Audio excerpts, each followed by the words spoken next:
자, 지난번에 여러분들께 예고해드린 것처럼 한글주택이 듣자 하니까 노출 콘크리트 요거에 엄청난 노하우를 갖고 계시다고 들었습니다. 한글주택에서 주로 시공하고 계신 노출 콘크리트 공법에 대해서 오늘 곽승건 사장님께서 한번 자세히 말씀을 주실 텐데요. 먼저 제가 요거 지난번 영상에서 말씀 주셨으면 정말 더 좋았을 법한데 제가 명함을 자세히 보니까요, 사장님께서 한국이랑 일본의 건축사 자격증을 갖고 계시네요? 그런 거 왜 어필 안 하세요? 아이고, 그럼. 시공사 대표님께서 건축사 자격증을 갖고 계시다는 거는 시공사 사장님께서 건축사 자격증을 갖고 계신데 그것도 한국이 아니라 일본까지 갖고 계시다는 거 엄청난 어필 포인트라고 생각을 합니다. 그런가요? 일본에서도 공부를 하셨습니까? 맞습니다. 저는 그 건축을 일본에서 공부를 했고, 그 다음에 일본에서 또 일도 했죠. 물론 이제 이 주택은 아니었고 이제 대형 건물이었고, 그래서 이제 구조사무소, 그 다음에 설계사무소, 최종적으로는 이제 시공사까지 이렇게 했는데, 이게 이제 대형 건물이 됐건 주택이 됐건 간에 상관없이 건축주님이 원하시는 건 좋은 건축물이에요. 좋은 도면을 원하는 게 아니에요. 그러니까 이제 도면을 그리다 보면 이게 제 뜻하고는 상관없이 막 흘러가는 경우가 있거든요. 아니, 물론 이제 큰 방향은 맞지만, 그러다 보니까 뭐 그런 것도 있고 또 제 성격도 있고 해서 이제 시공 쪽으로 최종적으로 방향 틀어서 쭉 해오고 있죠. 그러면서 이제 일본 건축사 라이센스도 취득을 했고, 근데 한국에 왔더니 한국에서도 공용이 안 된대요. 그래서 이제 다시 또 한국에서는 한국 건축사 추가로 더 한국에서 취득을 하셨구나. 했었습니다. 자, 그럼 본격적으로 노출 콘크리트 공법에 대해서 이야기를 한번 해볼게요.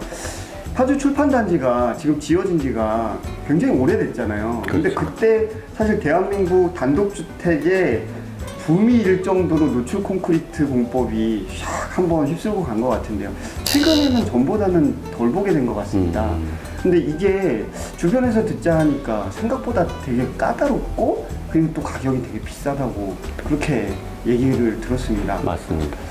어떤가요? 실제로는 노출 콘크리트 공법 어떤가요?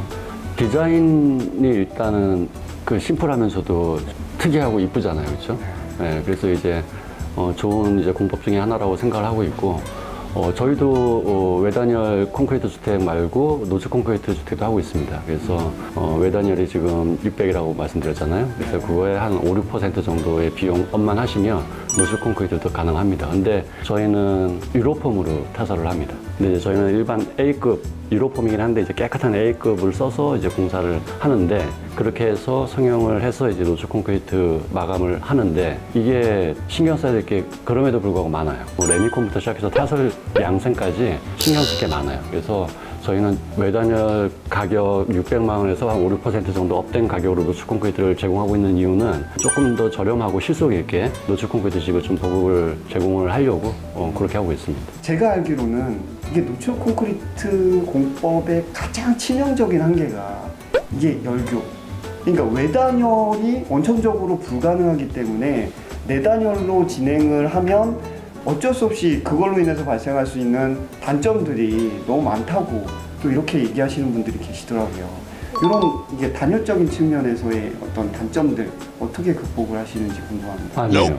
그거는 저는 그 이야기는 동감을 못하고. 제가 잘못 알고 있는 아니요. 근데 뭐 그렇게 이야기하시는 분이 계실 수 있는데, 내단열은 열교 현상이, 이게 그림을 그려봐도 열교 현상이 생길 데가 없어요. 안에서 완전히 삼연실 다 둘러싸기 때문에 밑에는 이제 바닥 난방용 단열재 들어가죠. 벽 천정 다 들어가니까, 그러니까 상부가 이제 노출 외부인 경우에는 슬라브 하부에도 단열재가 들어가죠. 그래서 이게 그림을 그려놓고 봐도 외단열은 열교 현상이 생기는 끊기는 부분이 많이 발생합니다.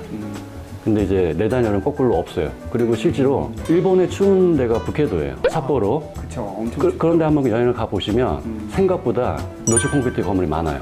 그래서 제가 생각할 때는 추운 지역일수록 단열 성능에서는 외단열보다 더 우월하지 않나라고 개인적으로 생각을 하고 있습니다. 오히려 외단열이 단열적인 측면에서는 열교 문제를 극복하기가 쉽지 않기 때문에 잘 짓지 않으면은 단열에 더 취약할 수 있다. 맞습니다. 그래서 일본의 북쪽 지방에서는 오히려 더 내단열을 하면서 외부에 노출된 콘크리트가 더 많다. 예, 한번 여행 가시게 되면 그런 것도 한번 눈여겨보시면 재미있는 부분이지 않을까 생각해요. 그러면 한글주택에서 단가도 작고 단열이라는 측면에서도 충분히 외단열에 비해서 경쟁력이 있는 그런 공법을 사용하고 계시면 적극적으로 노출 콘크리트 공법 여러분들 선택하시는 거 고민해 보셔도 될 것 같네요. 자, 그러면 앞서 말씀해 주신 한글 주택의 노출 콘크리트 공법 좀 더 자세하게 설명해 주시면 좋을 것 같습니다. 아, 예. 일단은 저희는 이제 거푸집, 형틀이라고 하는 걸 유로폼이라는 걸 사용을 하고 있고요. 단지 이제 유로폼이지만 깨끗한 A급이어야 됩니다. 그래서 A급 유로폼으로 형틀을 만들고 배근을 똑같이 해서 타설을 하고 이제 타설하고 난 다음에는 이제 형틀 해체하고 난 다음에 노출 콘크리트니까 면 처리라고 하는 공정이 또 들어가죠.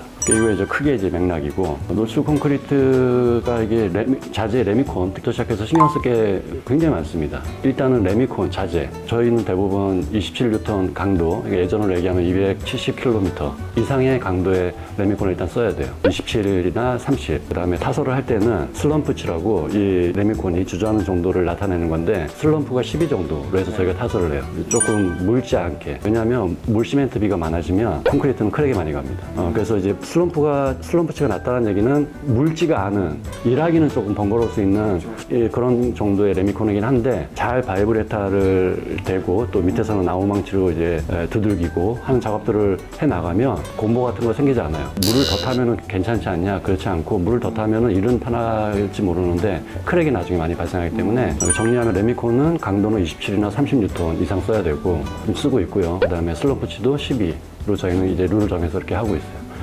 그 다음에 타설을 할 때도 마찬가지입니다. 이게 콘크리트 저희가 뭐 이렇게 면처리라고 하는 과정이 있다고는 하지만 일단은 바탕이 어느 정도 깨끗해야 뭘 해도 이쁘죠.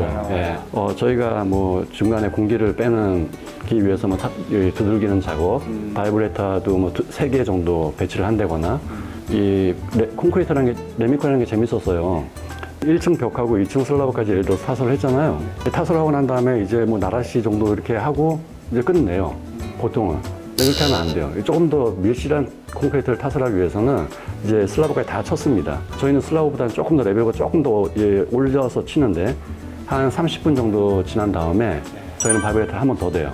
그러면 당초 레벨보다 조금 높게 타설을 했던 게 내려갑니다. 그게 어디선가는 메꿔진다는 얘기예요. 더 밀실하게 된다는 얘기입니다. 타설 다 끝나고 형틀 해체하고 난 다음에도 형틀 해체하는 것도 저희는 이틀 동안은 살수하면서 수면 양성을 하려고 하고 있기 때문에 다음날 바로 탈영하거나 그러지 않아요. 제일 중요한 거는 유발 매지, 신축 매지라고도 하는데 타설 이음부에 수조목을 돌린다거나 또 이 수직으로 3m 이내 간격이 되도록 유발 매지 크랙을 그쪽 방향으로 컨트롤 하자는 거죠. 네, 그런 것들을 저희가 이제 다 시공도면에 그려서 하고 있기 때문에 저희는 지금까지 이제 경험상 이제 그런 것들이 필요하다 해서 일단은 좀 어바웃하게 말씀을 드렸는데 그렇게 기준을 잡고 일을 하고 있습니다.